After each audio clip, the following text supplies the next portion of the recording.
what's it like now that you've gotten a little bit more time to kind of get into the mix here? How much progress you feel like you're making? It's definitely nice to be able to take a deep breath a little bit. It's obviously today was our pseudo Wednesday practice, so the first part of the game plan, getting used to it, getting out there for some actual live reps. So it's going to be nice, for me just being a really routine guy that it'll be good going into this next game, having a full week of practice. Have you been able to kind of process what happened there a week ago and just kind of how unusual and historic that kind of was? Yeah, I mean, I think probably Sunday afternoon, my adrenaline and everything kind of like settled down a little bit. I slept for probably about a day and a half, and no, it was really special. But one of those things that you can't really wrap your head around, I don't think, ever. So it was special, but I'm excited about getting this new prep and moving forward. When you're in a sudden change like this whole entire last less than a week has been, I would assume things come to you or stick with you in flashes, right?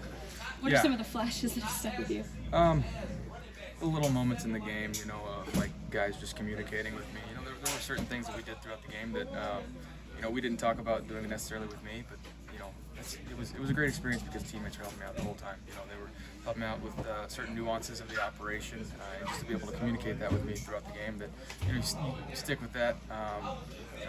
Clocking the ball late in the game, and Brian Allen's yelling in my face what the cadence is, and Sean's yelling in my ear the same thing. So it's little things like that you remember, and they're pretty funny to look back on.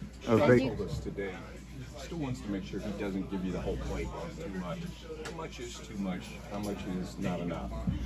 I think where we're at right now, with there only being 4 games left, it's one thing to try and learn the basics on as much as I can, but don't want to overflow it, because really it's about learning the game plan and what we're trying to do based on the defense and what looks we're going to get. So there's little things that I want to try and learn, like what certain terms mean and what it comes from, but when it comes down to it, it's going to be really game plan oriented. As you get ready to play, Games like this cold single digits.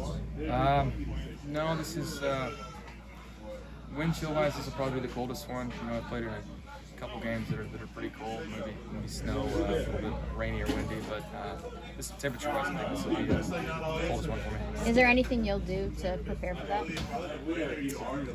Just mentally, just accepting the fact that everybody's got to deal with it. So, I think when it comes to cold weather, guys, there's different preparation things, different things you can wear.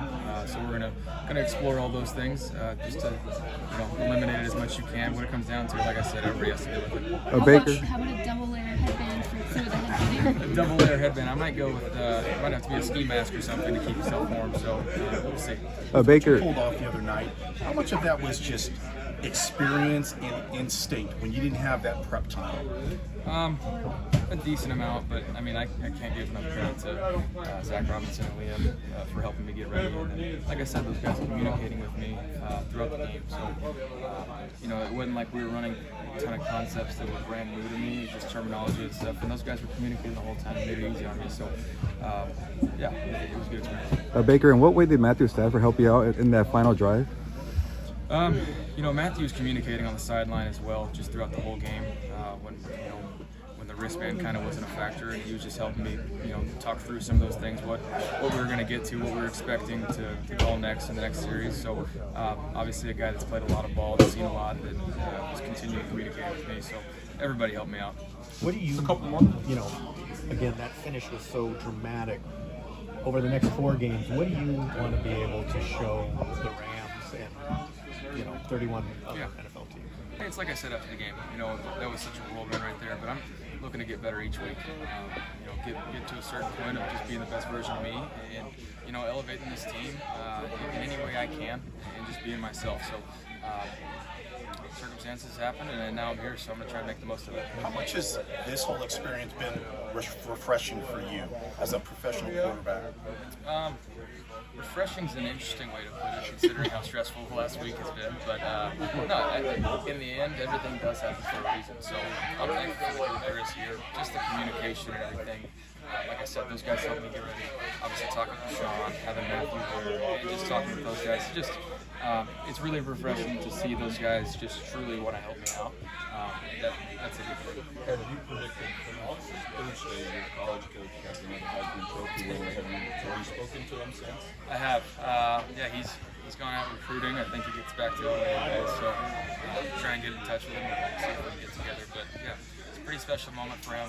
He's had 3 out of the last 6 Heismans that he's coached. So, and the guy's got it rolling. And it's like I said, you guys, he's gonna have USC going.